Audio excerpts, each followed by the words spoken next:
Hey everybody, welcome back to the channel. I have returned to Bayou Bandit to play a solo round of 18 holes here. The great news is they've redone the layout here due to construction at one end of the course where holes 17 and 18 have been messed with. The ambassador for this course has updated the layout, including moving some baskets around in a couple places to create a couple new holes at least. So yeah, we're going to play this brand new Bayou Bandit layout. Let's go. Okay, we've arrived at hole 1. This used to be hole 4, so I'm going to go ahead and throw my Hawkeye and just try to get it out that way to get it kind of close to the basket.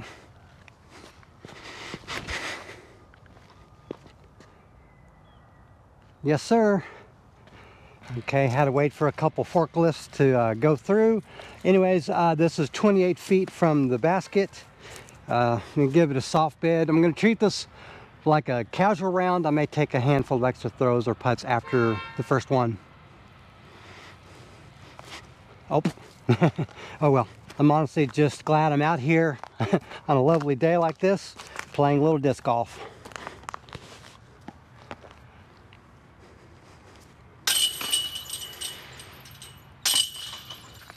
One of the great things about this course are all the different basket options. There's like 5 or so elevated baskets. There was a 6th elevated basket on the old hole 17, but due to construction that hole's gone.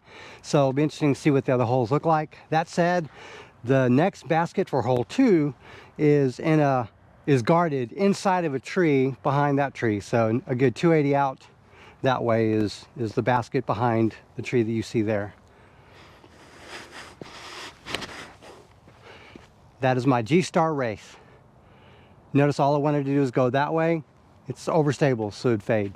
Okay, this is one of my better throws on this course with this Wraith. That said, this does not put me in a good position to make a basket. I can try to make that, but if I'm not careful, I could end up with this in a lie that's in a bad position. With that said, unfortunately, as a YouTube content creator, I've got to go for it. I'm going to try to make it an intelligent bid. Oh, okay, I can make that putt. So my smart bid here, what I was using to decide how I was going to approach this putt is I was going to put only as much force as needed, and I was going to do slightly glidey so it would drop down and hit, not ricochet. My fear was putting too much power on the disc, therefore making it ricochet pretty far and making it impossible to do that. I've played a handful of mini and scored rounds that weren't for video production purposes, and typically my tournament play is to stand still, throw a putter about 130 feet that way to get it close to the edge of the street. Just put me in a good enough position where I can either backhand or forearm and approach up to near the basket and try to make the putt. That said, blah blah blah, I'm on YouTube, gonna do the not so smart thing, but I'm gonna try to keep it as smart as possible. G-Star T-Bird, I'm gonna try so low and flat and let its natural fade kind of pull it to the left, hopefully after it clears the gap. I pulled that a little bit to the right outside the gap, but I did make it over there. So that is great. Let me show you the tournament play. So the tournament play basically looks like this. Just get it out there. That's a little more than 100 feet. Perfect position for an upshot towards the basket. Okay, just for the heck of it, let me just show you what the tournament play looks like. You know, in this case, the sidearm is the better approach for this. That's all I want. See, look at that, just past the basket. Okay, I've got some terrible news. Basket's over there. Here's my disc. Yeah, it's going to be interesting getting around to it. Okay, so here I don't really have a heroic play option. I have a very touch and go forehand. So that's it. That's all I'm doing today. But as you can tell, provided that you hit your line, this is an easy enough hole, but that middle part is actually the hardest part of the hole. So get up to it or get beyond it. Okay, so hole 4 here is the old hole 7, but this is the first par 4 on the course, maybe the only one I can think of offhand. But with that said, I'm just going to throw my leopard. Got a slight bit of a headwind, so all I wanted to do is get it out there, and this should help me do it. Basically all I want, just get out there in the middle. That's a little short though. Okay, at this time there's people parked over there, so I'm gonna have to, instead of trying to aim that way, I'm gonna have to try to aim that way. So that's the gap I'm now going for.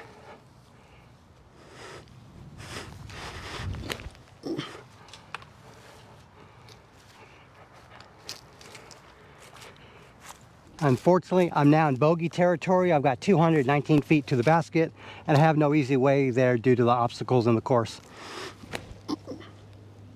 So at this point, I'm just trying to get over there. Okay, I'm approximately 30 feet to the band, so I'm gonna go ahead and try to make this putt. If I miss, I'm gonna do a few practice putts just to see if I can fix whatever I broke if I miss this.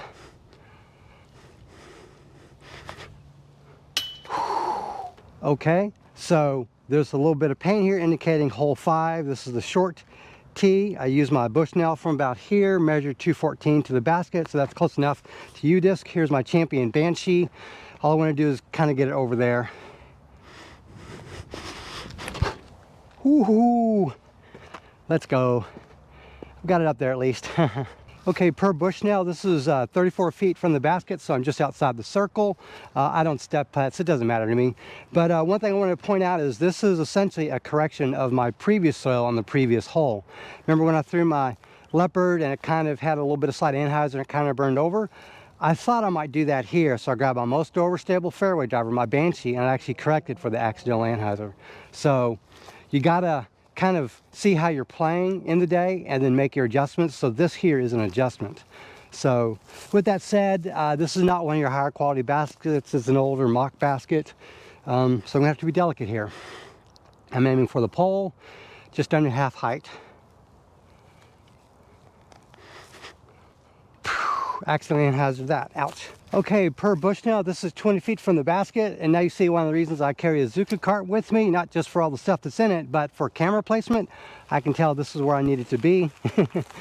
So to put me in frame, oh yeah, this is my, where's my Mini? All right, jump cut. That was my Mini in the original spot. I got so preoccupied with the rest of everything.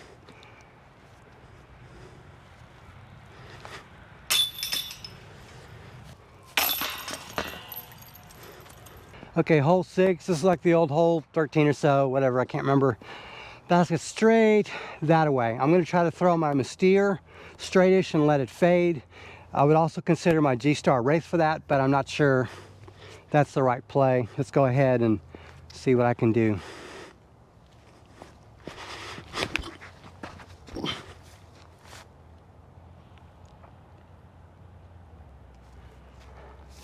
That was me losing balance. That's terrible. Okay, we've arrived at my Mystere. We've got a couple approach options, flattish and straight with the animal, maybe a little bit turned around with the Rhino or even a sidearm. Let's put that down for a second so I can focus.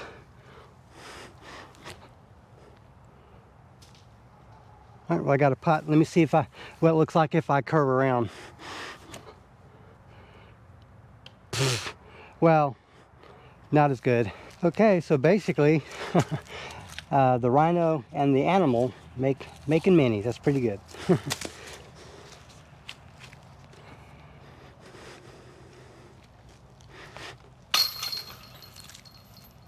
Okay, the bad part about this hole as far as camera work is I can't just put the camera right behind the tee pad. I have to put it off to the side. It's way over there. You can just barely see it. So I'm going to throw a T-Bird light straightish and let it fade, maybe some slight hyzer. Yes sir. Yard work. Well, I got a putt. All right, well, this is a little demoralizing. I thought I got this driver a little bit closer. I'm 40 feet out. All right, that said, I like to putt. I like big putts, and I cannot lie. I like them better when I make them though. No complaints here. That was a good bid.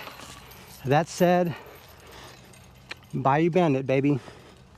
Okay, hole 8, 315 feet. The basket is visible that way, which is why I've positioned the camera there. However, I'm not throwing that way. I'm throwing around. This is one of the reasons why I bag a Wraith G-Star Edition for its grippiness. Let's see what I can do.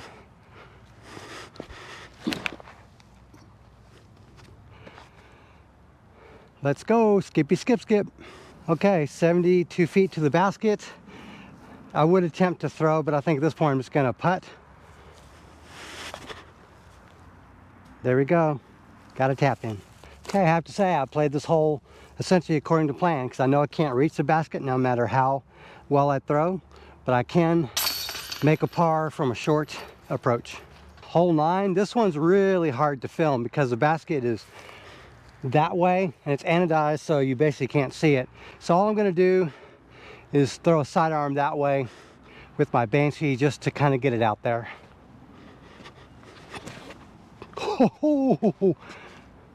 Love the Banshee. Oh my God, I think I'm next to the basket, or maybe close. I don't want to set my hopes up because on the last hole I thought it was closer. Holy smokes. Am I a forehand guy now? I hope so. Let's see how it goes on the rest of the round if I have to use it again. Okay, back 9, something, 300 plus feet that way. The basket's over there to the right. I don't really have a chance to make it to the basket, so I'm playing this hole for par. Since I don't have that distance, I've got my Mamba here. Just gonna try to throw it out there, try to stay in bounds.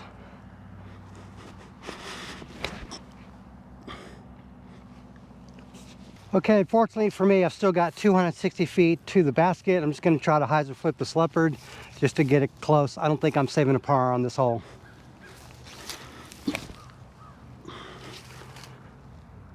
That said, at least I'm making it interesting. Okay, so this is better than expected. I've always considered this a bonus birdie for me, get, you know, my skill and accuracy level, whatever. So yeah, 33 feet to the basket. Just want to try a soft bid. Wasn't quite a yip, but my body was afraid to put anything on the disc, so that's kind of what it felt like. It's really weird. Something I have to work through, and honestly, I may never actually solve this problem, the yips and the weird involuntary stuff my body likes to do when I'm out on the course. Unfortunately, I'm throwing into the sun here on hole 10. Basket is straight ahead, as you might imagine. I'm bringing out my cheetah in this case because I want a touch more stability than I used to get out of my leopard when I throw. I often use my leopard 3 on this hole, but since I've replaced it with this cheetah for different reasons, for slightly different disc in that slot, let's see what I can do with it. I got ahead of myself. I said that's a great throw. All right, well, this sucks a lot, but I've got to do something with it. The cheetah is right there. All I want to do is make it close to the basket. The one thing I like about these practice rounds is I get to make these extra throws that I might be able to do in some casual rounds, but not in a tournament. That's kind of why I don't play tournaments a lot right now. It's hard going 10-20 minutes between throws and putts. The body just kind of gets complacent. Okay, we've arrived at hole 12. I've never birdied this hole, and given the way I'm throwing today, that's not happening today either. So all I'm doing is playing this for par. All I want to do is get across the street. A safe play, a tournament play would theoretically be to get a putter to about halfway, but on this side of the street, leaving you with a lot of options to throw it towards the basket, the other half of the hole. But we're not here for that. We're going for the glory. G-Star Mystere.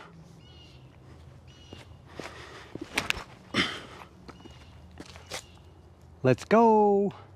Ha ha ha, I'm over there. I'm 110 feet from the basket from here. That's all I want to do. Get it close, let's skittle. Perfect, I got a tap in. Okay, I can't really complain about how this hole went. It wasn't perfect, but I was always planning for a par, and I'm just really glad that I'm getting a par. For me, typically, the leopard is the play on this hole. We're pushed to the left a tiny bit more, so I think it gives us a better look at the basket. I just got to keep this somewhat low. A little higher than I wanted, but I am over there.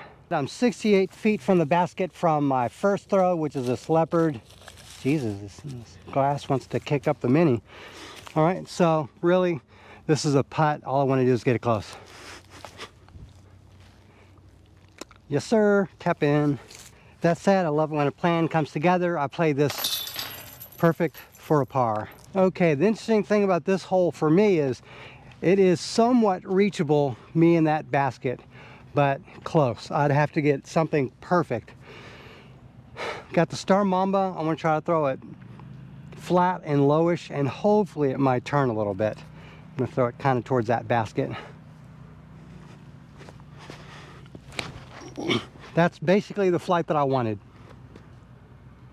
Let's go. Holy, maybe pin high, but I've been fooled before here a few minutes ago.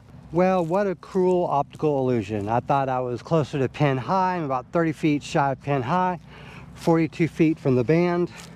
So yeah, gonna do a soft bid so that I can hopefully make a comebacker. Very low chance that this goes in, especially when I fluff it. So this was indeed the smart play, but it was a little disappointing because I gave it so little power, there wasn't even a chance to go in. But the safe miss puts me here, which basically gives me a guaranteed par. Well, unless I yip. Okay, this I'm just considering a temp hole. I'm actually teeing off about 50 feet in advance of the construction mess. So just get my R-Pro Rhino, kind of throw up that way. There we go. Just want to get close to the basket. All right, hope this hole gets settled in the next month or so. This does feel like a cheap birdie, throwing from 160 feet out rather than from 210 or whatever, but hey, I'm adapting to what's out there on the course right now. Okay, these last three holes, 16, 17, 18, are the old holes 1, 2, and 3. So we've now come full circle to back on the original course layout. Gonna take my Hawkeye and just throw it that way. This is one of the few holes I actually try to play for birdie. Threw that a little too high, but I took the local route. Okay, well, the good news is I made it closer than I expected, probably than I had a right to to be. The bad news is I'm kind of up against this tree, so just gonna try to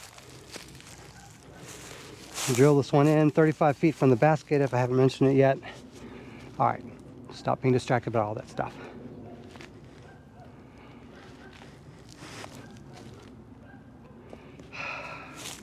Yeah, we just got to spend some time doing more putting practice now that they're in the off season.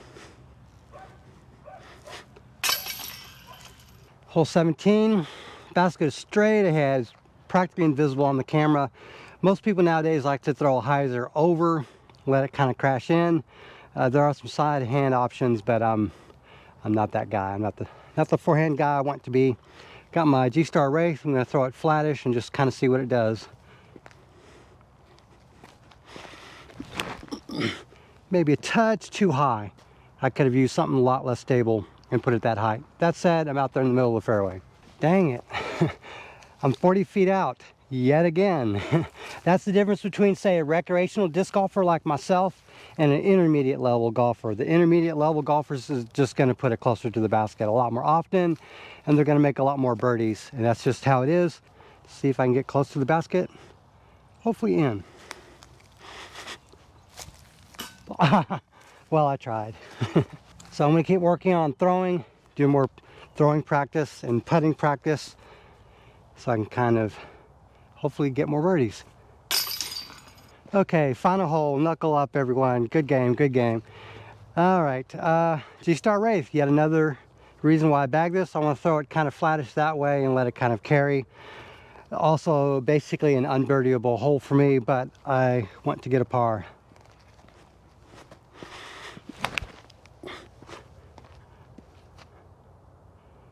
That, my friends, is perfection at my level. Okay, the good news is I've made it the closest that I think I've ever made it towards this basket. The downside, I'm still 65 feet out. So yeah, this is hope and a prayer for a birdie, but I'm just playing it for par.